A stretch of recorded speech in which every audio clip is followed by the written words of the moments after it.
برزخ کا مفہوم: سجین سے لے کر علیین تک مکان اور موت سے لے کر حشر تک زمان کے مجموعہ کو برزخ کہتے ہیں۔ سجین 7 زمینوں سے نیچے جگہ کا نام ہے۔ علیین 7 آسمانوں سے اوپر جگہ کا نام ہے۔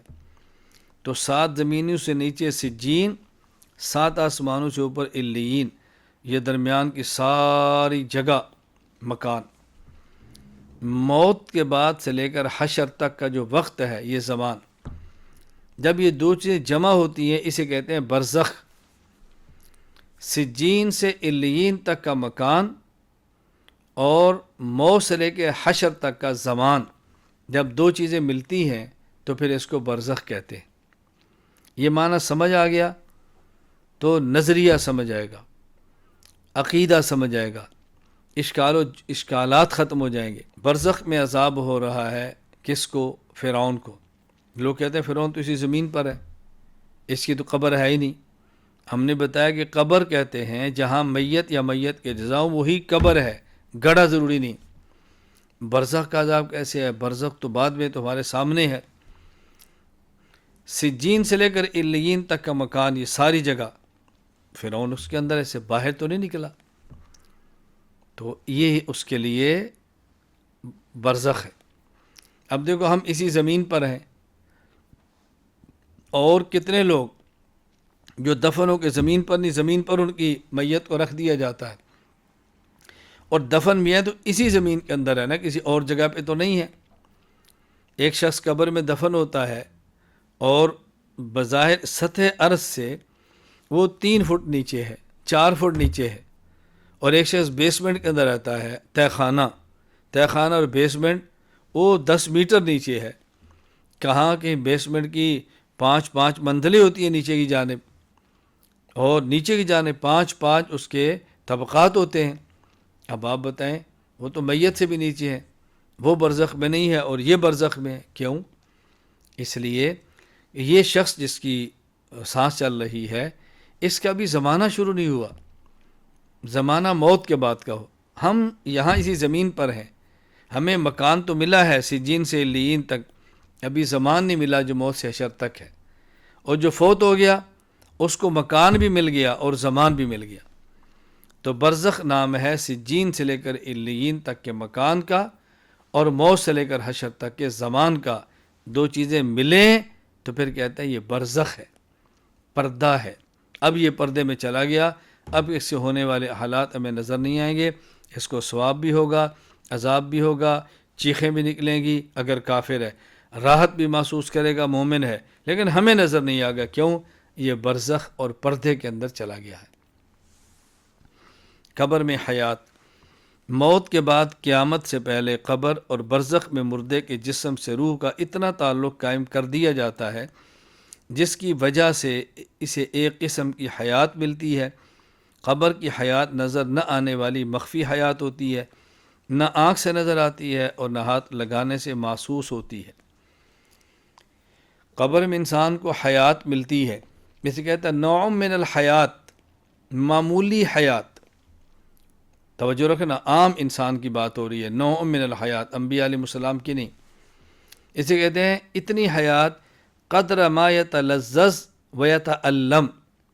مومن ہے اور نیک ہے تو لذت محسوس کر سکتا ہے، کافر ہے یا فاسق ہے تو الم اور دکھ محسوس کرتا ہے۔ اتنی سی حیات اس کو ملتی ہے قبر میں، یہی اس کی قبر والی حیات ہے۔ اور یہ قبر والی حیات مخفی ہے، اس دنیا والے بندے کو نظر نہیں آ رہی۔ تو ہمیں نظر نہ آنے کا معنی کہ حیات ہی نہیں ہے، اللہ تعالیٰ کی ذات نظر نہیں آتی تو کہ ہم کہہ دیں کہ اللہ ہی نہیں ہے کہ نظر نہیں آ رہا؟ دنیا میں کتنی چیزیں نظر نہیں آتی لیکن اس کو مانا جاتا ہے، اسی کا نام ایمان بالغیب ہے۔ نظر نہ آئے پھر بھی مانے، ایمان بالغیب۔ محسوس نہ ہو تب بھی مانے، ایمان بالغیب۔ سمجھ نہ آئے تب بھی مانے، ایمان بالغیب ہے۔ تو قبر میں حیات موجود ہے لیکن وہ حیات مخفی ہے، حیات نوع من الحیات ہے، قدر ما یتلذذ و یتألم ہے، اور وہ حیات نظر نہ آنے والی حیات ہے جس پر اعتقاد رکھنا ایمان کا حصہ ہے۔ قبر میں سوال و جواب: مردے سے قبر میں سوالات کے لیے دو فرشتے منکر اور نکیر آتے ہیں۔ وہ انسان کو بٹھاتے ہیں اور تین سوال کرتے ہیں، من ربک، تیرا رب کون ہے، من نبیک، تیرا نبی کون ہے، ما دینک، تیرا دین کیا ہے۔ مومن ان تینوں سوالات کے جوابات دے دیتا ہے، جبکہ کافر جوابات نہیں دے سکتا۔ جب میت کو قبر میں دفنا دیا جاتا ہے، اس کو قبر میں بٹھایا جاتا ہے، اس کی روح کا تعلق جوڑا جاتا ہے، پھر اس میت سے سوال ہوتے ہیں۔ مومن ہے تو جب سوال ہو من ربک، تیرا رب کون ہے، کہتا ہے ربی اللہ، میرا رب اللہ ہے۔ من نبیک، تیرا نبی کون ہے، جواب دیتا ہے نبی محمد صلی اللہ علیہ وسلم۔ پوچھا جائے ما دینک، تیرا دین کیا ہے، جواب دے گا دینی الاسلام، میرا دین اسلام ہے۔ پھر اس کے لیے تحت نگاہ قبر کھل جاتی ہے، جنت کا لباس دیا جاتا ہے، جنت کا بچھونا دیا جاتا ہے، جنت سے خوشبو اور ہوا اس کے لیے کھول دی جاتی ہے۔ اللہ اکبر، جنت کا دروازہ کھل جاتا ہے۔ جب کافر ہے کہتا ہے مجھے کچھ نہیں پتہ، لوگ دنیا میں جو کہتے تھے میں سنتا تھا، باقی مجھے کچھ نہیں پتہ۔ اس کو جہنم کا لباس دیا جاتا ہے، اس کو جہنم کا بچھونا دیا جاتا ہے، جہنم کا دروازہ کھولا جاتا ہے، جہنم گرمی اور تپش اس کے پاس آتی ہے، اس پر آگ پیش ہوتی ہے، یہ اس کے لیے پھر قبر میں عذاب ہوتا ہے۔ تو قبر میں روح اور جسم کا تعلق بھی ہے۔ قبر میں اچھا ہے تو ثواب ہے، برا ہے تو عذاب ہے۔ قبر میں زندگی ہے، قبر میں حیات ہے، اس بات کو ماننا ایمان کا حصہ ہے۔ قبر میں سوال و جواب۔ مردے سے قبر میں تین سوالات کے لیے دو فرشتے منکر اور نکیر آتے ہیں۔ وہ انسان کو بٹھاتے ہیں اور تین سوال کرتے ہیں، من ربک، تیرا رب کون ہے، من نبیک، تیرا نبی کون ہے، ما دینک، تیرا دین کیا ہے۔ مومن ان تینوں سوالات کے جواب دے دیتا ہے، جبکہ کافر جوابات نہیں دے سکتا۔ قبر جہاں میت یا میت کے اجزاء ہوں، اور سجین سے لے کر علیین تک مکان، اور موت سے لے کر حشر تک کا زمان برزخ میں ہو، اس کی روح لٹائی جاتی ہے، اس کو بٹھایا جاتا ہے اور اس سے تین سوالات کیے جاتے ہیں۔ تیرا رب کون ہے، مومنت کہتا ہے ربی اللہ، میرا رب اللہ ہے۔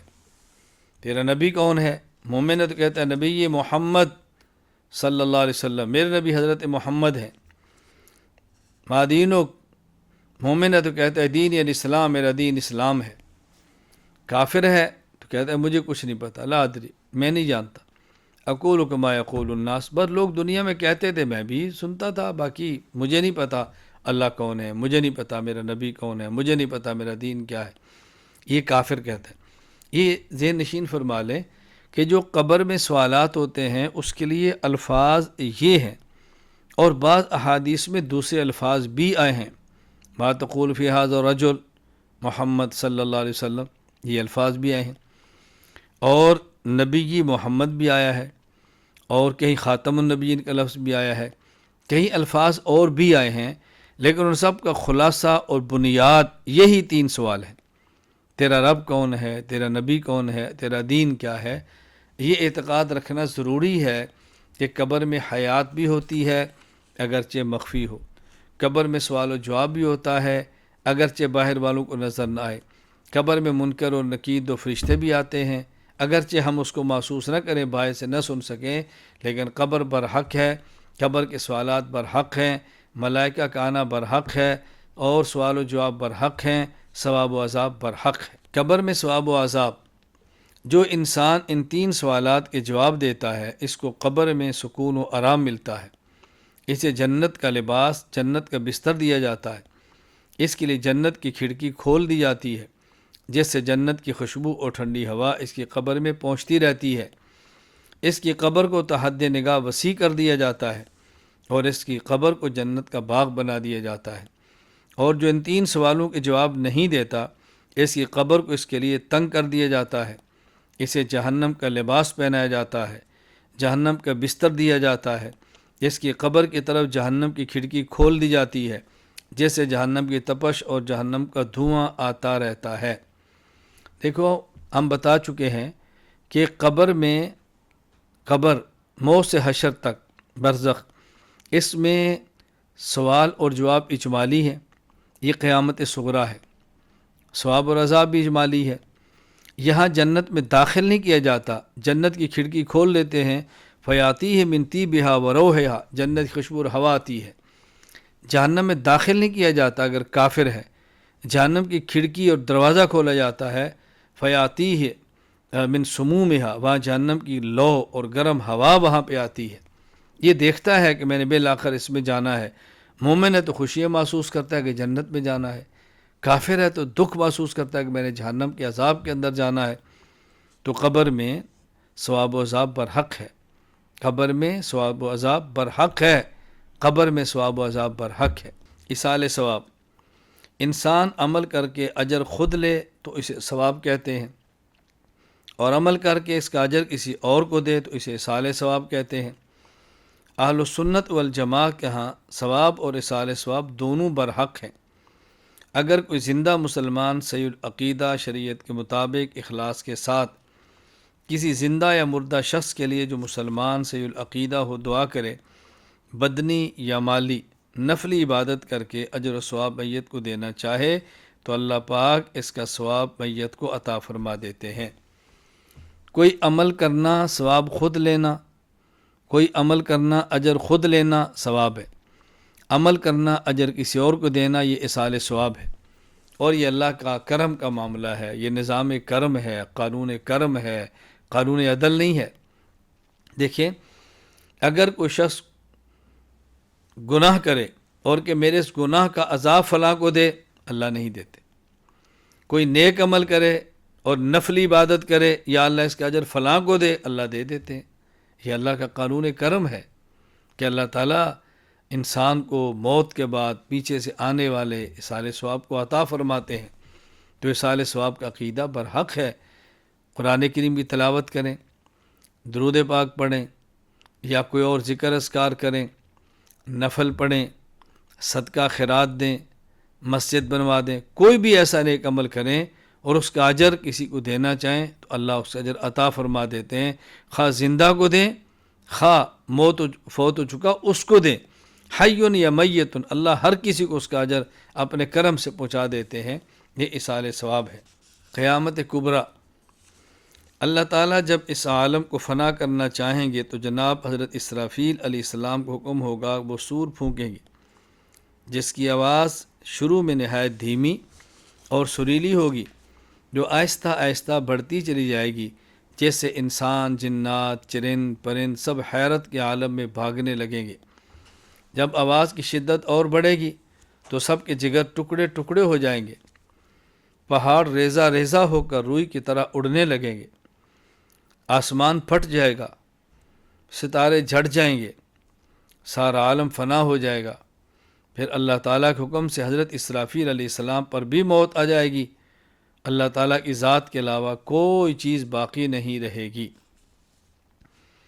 کچھ عرصہ بعد اللہ تعالیٰ اسرافیل کو زندہ کر کے دوبارہ سور پھونکنے کا حکم دیں گے، جس سے پورا عالم ایک بار پھر وجود میں آ جائے گا اور مردے قبروں سے اٹھیں گے۔ یہی قیامت کا دن ہوگا۔ ہر بندے کو بارگاہ الہی میں پیش ہونا ہوگا، رب کے سامنے آ کر ہم کلام ہونا پڑے گا، درمیان میں کوئی ترجمان نہیں ہوگا۔ دنیا میں کیے ہوئے سب اعمال سامنے ہوں گے، ان کے بارے میں جواب دہی ہوگی۔ انسان کا ہر عمل اللہ تعالیٰ کے علم، لوح محفوظ اور کرام کاتبین کے دفتر میں محفوظ ہوگا۔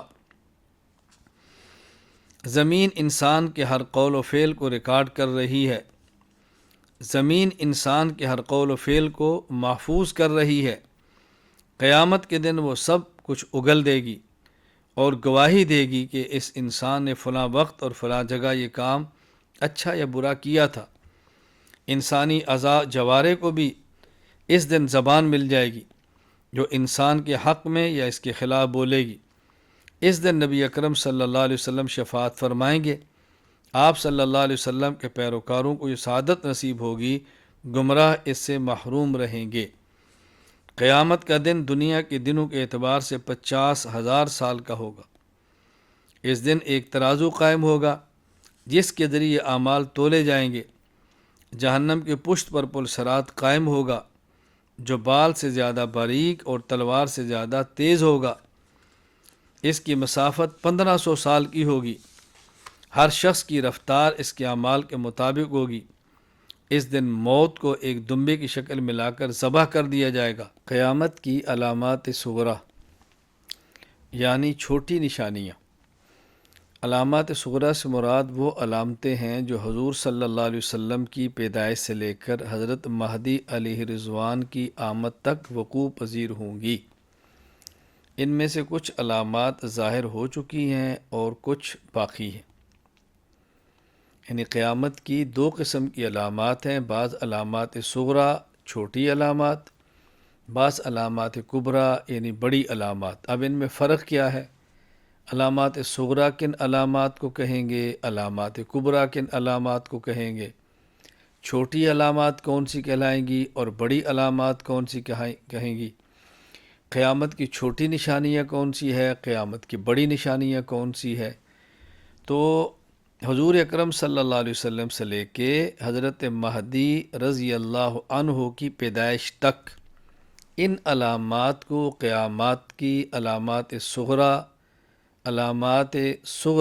چھوٹی علامات اور چھوٹی نشانیاں کہتے ہیں، اور حضرت مہدی کے آنے سے لے کر اگلی ساری علامات یہ سب قیامت کی علامات کبریٰ، بڑی علامات اور قیامت کی بڑی نشانیاں ہیں۔ یہ بات ذہن نشین فرما لیں کہ حضور اکرم صلی اللہ علیہ وسلم کی پیدائش مبارک، رسول اکرم صلی اللہ علیہ وسلم کا وجود مبارک کائنات کی سب سے بڑی نعمت ہے، کائنات کی سب سے بڑی نعمت ہے۔ کہیں اس غلط فہمی میں نہ رہنا کہ ہم اس کو چھوٹی نشانی کہہ رہے ہیں تو الیاذ باللہ حضور اکرم صلی اللہ علیہ وسلم کی شان اقدس میں ہم کو بات کہنا چاہ رہے ہیں۔ خدا نہ کرے، اللہ نہ کرے۔ بتانا یہ مقصود ہے کہ جب ہم کہتے ہیں قیامت کی چھوٹی نشانی یا بڑی نشانی، اس کا مطلب کیا ہے؟ وجود اطہر آپ کا بہت بڑی اللہ کی نعمت ہے، لیکن آپ کے وجود اطہر کے بعد قیامت نے آنا ہے۔ جس طرح آپ نے ارشاد فرمایا کہ میں اور قیامت اس طرح ہے، اس طرح کا معنی کہ میرے بعد اب کوئی اور نبی پیدا نہیں ہوگا، میں آخری نبی ہوں، میرے بعد قیامت ہی آنی ہے۔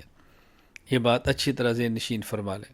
نمبر 1، چرواہے اور کم درجے کے لوگ فخر و نمود کے طور پر اونچی اونچی عمارتیں بنائیں گے، یعنی لوگ اپنی ذات کے اعتبار سے چھوٹے ہوں گے، پیشے کے اعتبار سے چھوٹے ہوں گے، اور کسی وجہ سے پیسہ ہاتھ آ جائے گا، وہ اقوام میں اور قوموں میں اور لوگوں میں چھوٹے درجے کے لوگ شمار ہوتے ہوں گے، لیکن پیسہ ہاتھ میں آئے گا تو بڑی بڑی عمارتیں بنائیں گے۔ نمبر 2، ظلم و ستم عام ہوگا، ظلم و ستم عام ہوگا، ظلم بہت ہوگا، کوئی روکنے والا بھی نہیں ہوگا۔ نمبر 3، شرم و حیا اٹھ جائے گا، بے حیائی عام ہوگی، بے شرمی عام ہوگی، آنکھوں میں حیا نہیں ہوگا، زبان پہ حیا نہیں ہوگا، معاشرے میں شرم و حیا اٹھنی شروع ہو جائے گی۔ نمبر 4، شراب کو نبیذ، سود کو خرید و فروخت اور رشوت کو ہدیہ کا نام دیا جائے گا۔ نبیذ کھجوریں رات کو پانی میں بھگو دیں اور صبح وہ کھجور کا پانی میٹھا، اسے کہیں گے نبیذ۔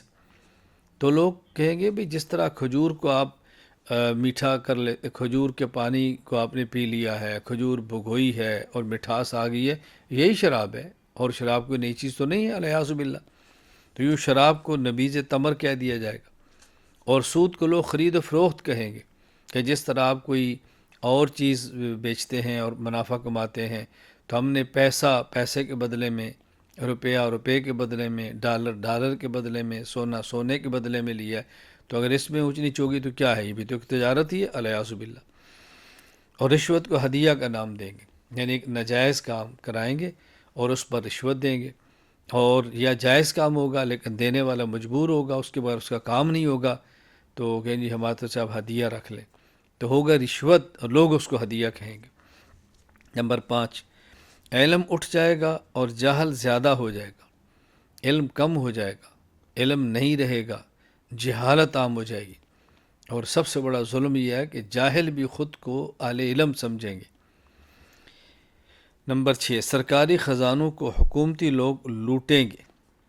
کوئی اسمبلی میں ہے، صوبائی اسمبلی میں، قومی اسمبلی میں، سینٹ میں ہے، یا جو بھی اپنے عہدے کا ناجائز استعمال کریں گے۔ اس سے مراد صرف اسمبلی اور سینٹ کے لوگ نہیں ہیں، کوئی بھی شخص جو حکومت کا عہدیدار ہے تو حکومتی اموال کو اس عہدے کی بنیاد پہ ہڑپ کریں گے۔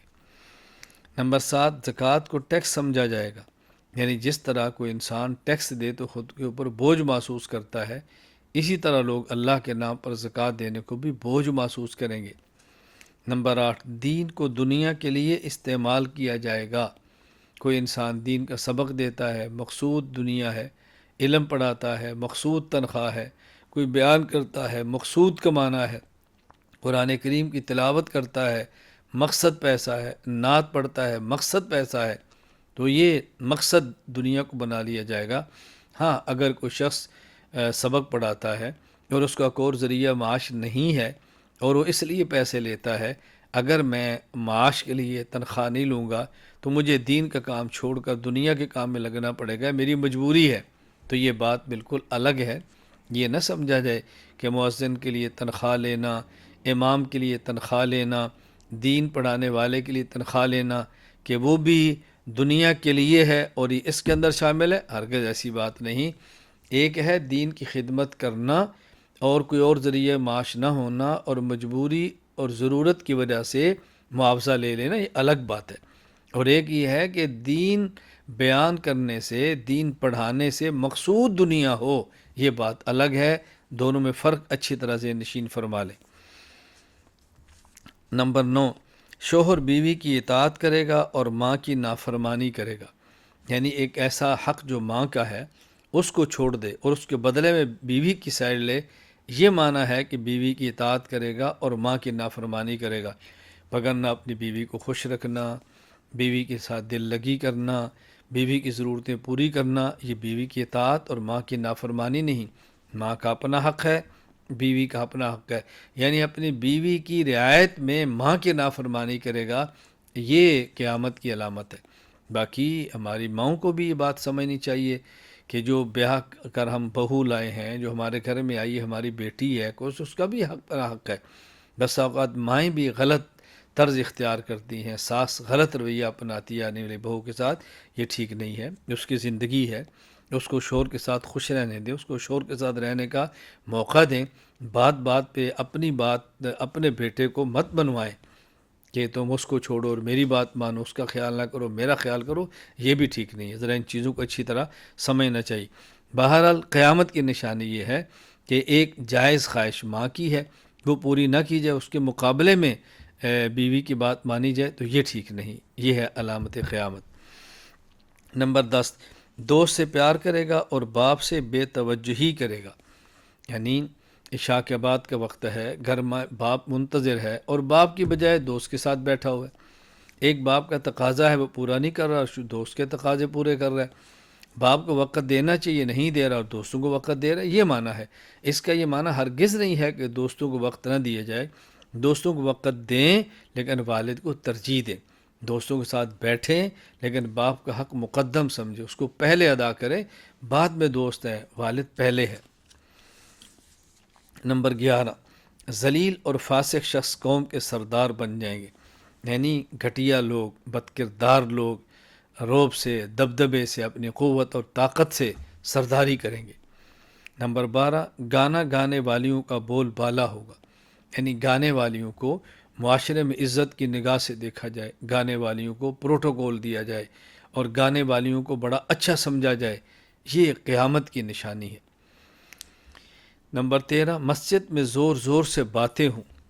مسجد میں زور زور سے باتیں ہونے کا مطلب یہ ہے کہ دنیا کی باتیں مسجد میں کی جائیں یا دین کی بات پر جتنی ضرورت نہ ہو اتنا اونچا بولیں، یہ قیامت کی نشانی ہے۔